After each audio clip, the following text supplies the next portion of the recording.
beginilah kondisi saat ini kami kemudian diusir dari penjadwalan aksi. Tidak usah Pak. Ibu kita ini Pak. Aku ini Pak. Kita ini saling toleransi Pak. Begini kami mau adakan aja Pak.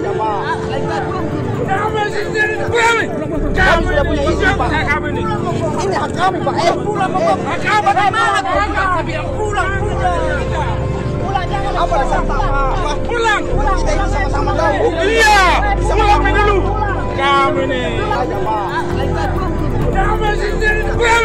Kami sudah punya izin Pak. Ini hak kami Pak. Hak kami pulang. Apa dasar Pak? Pulang. Kita ini sama-sama tahu. Iya. Pulang dulu. Kami nih. Pulang.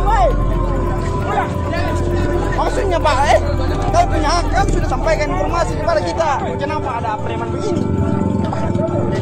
Akan tercoreng kita.